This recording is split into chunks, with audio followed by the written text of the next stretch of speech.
Hi guys, welcome back. What we're going to be working on today is something that is a fairly basic directing skill, but something that comes in really useful when you want to get into the really cool advanced stuff. And that is how to animate your overlays. So grab your computers, grab a notepad if you use that, or your phone, and make sure you have your coffee. You know I've got mine, and let's get started.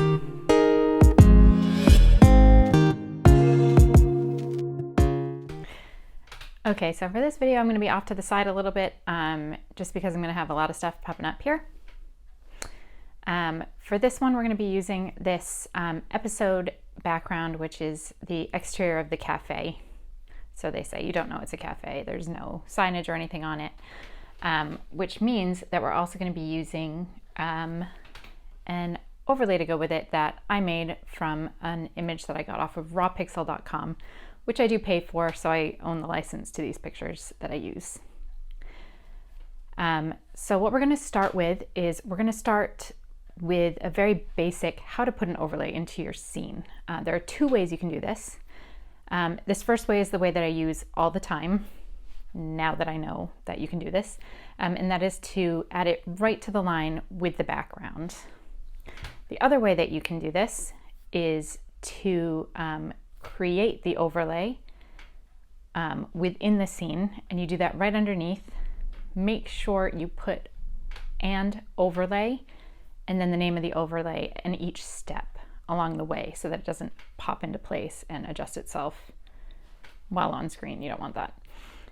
So in this part, what you do is you create the overlay, you scale it, which is this size, then you shift it, which is the X and Y coordinates within the screen space in whatever zone you're going to put it in. We're using zone 2 for this, so I put zone 2.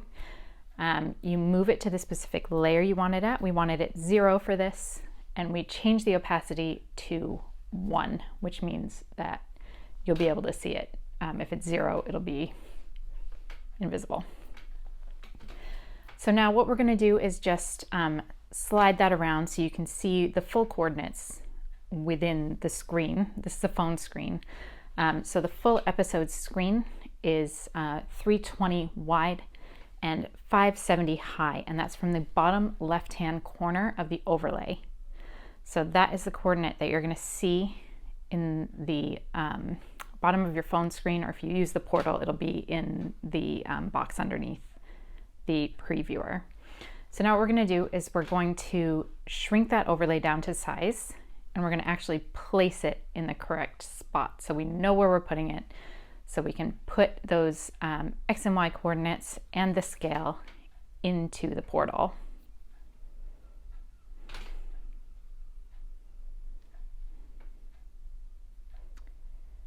Great, so now we're going to do it in this mode to start with. So when you put in the scale, you put in the exact same scale twice, so it'll be symmetrical. Then you put in the X and Y coordinates here, and then you don't really need to change anything else at this point. And I keep looking to the quarter because I'm watching this in real time. So sorry if I'm not looking at you the whole time. Okay, so from this point, what we're going to do is I'm actually going to get rid of this and put the entire overlay up on the top line so that we can animate it in a different way. So what you do here is you put, you have your background that says with coffee sign 2, and then the scale, which is 0.370. Sorry, I can't see that far. And then you put the X and Y coordinates in zone 2 at layer 0. So it's all on one line. It takes up less space on your in your script, so you have less lines to code, which doesn't generally make too much of a difference. I know they say you can't have it really long, but I've had 20,000 line episodes and it's been fine.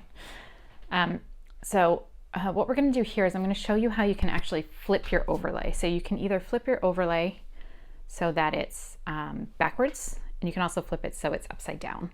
So what you have to do is you have to immediately under what zone you're in, you go back and do that same overlay command where you say this scale, and you make the first coordinate of the scale a negative. And what that's going to do is actually flip it on the y-axis so that it turns around backwards. Not backwards, but you'll see it in reverse. You're not going to see the back side of it. It's not an actual 3D object, but you'll see it in reverse on your screen.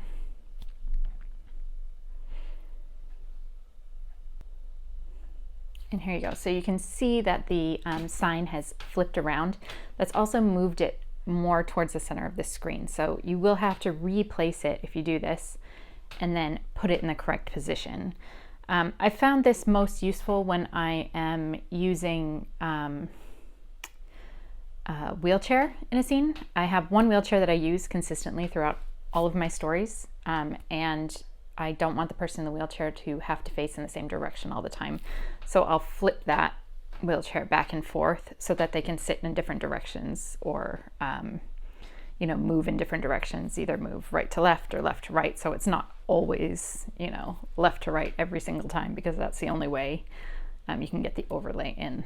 I also just showed how you can flip it over, which works for some things. If you want to reverse an image or show a mirror image of something, that works as well. Okay, so now what I'm going to do is show you how you can actually move the overlay from off screen to on screen, and that is having someone carry it in and actually put it up on the wall. So what you have to do here is set both your character and the overlay off screen to start with.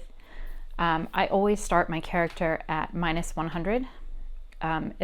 If there are exceptions to this, but for the purposes of this kind of basic directing thing, we're going to move both the character and the overlay to -100 in zone 2, and that will put it off screen.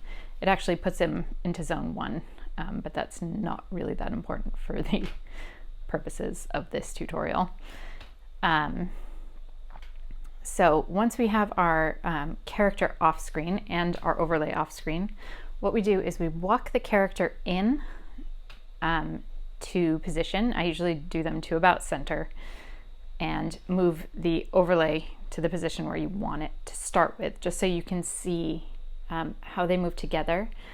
Make sure when you're doing this, you use the command and. So you have here, Lauren walks to spot whatever and does it while the box carry animation.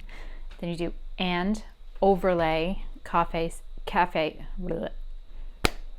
overlay coffee sign shifts to such and such position in zone 2 in 2.0, and the 2.0 is seconds. So you want your sign and your person to move in the same amount of time. Otherwise, they'll be going at different speeds, and that, you know, you don't want your overlay going faster than your person, or vice versa. Have your person running in and your overlay kind of drifting in to the side. So you time it so they go at the exact same time, and that's how you get it so that somebody looks like they're actually carrying an overlay. Now, as you can see in this part, it looks like she's carrying it right into position, which isn't what we want. We want that overlay to actually be in her hands up until that point. So we're going to move it into that, take a note of the coordinates of where it's going, and then put that back into the portal so that we have the end point for that overlay. So it's going to end at that point in her hands. Now, the important thing for this too is to remember that our character is going to be at layer 0 at this point, and the sign will be at layer 1. So you want the sign in front of the person so you can actually see them carrying the sign into place. Something that is also important to take note of is you'll see that where the sign, the overlay, and the character are both starting at -100, but where they actually end up is the character ends up about exactly 7 spots before the overlay. So what you need to do is actually place that overlay originally 7 spots away from the character when they're off screen. So if the character starts at -100, the overlay is going to have to start at -93 in order for them to both move at the exact same time. These overlay animations actually require quite a lot of basic math skills. So it's a little bit tedious, but it makes it really clean. It's kind of a minor detail, but it's something that's really important to know how to do so that everything moves smoothly and the timing's not off with all your different overlay animations. Okay, now at the point where your character gets to the spot where they're going, what she's going to do is she's actually going to put the sign up on the wall. So she's going to face backwards, do the tinker stand rear thing. And what you want to do is actually swap their layers. So just before that animation, you can do this on the same line, but I tend to do it just before for a bit of continuity. Plus I like to see it a bit separately. It makes it a bit easier for me to follow. Is you're actually going to swap their positions. So you do the and, you'll say Lauren moves to layer 1 and the overlay is going to move to layer 0. So they're swapping positions. She's going to be putting it up on the wall, so it's going to end up behind her when she does that.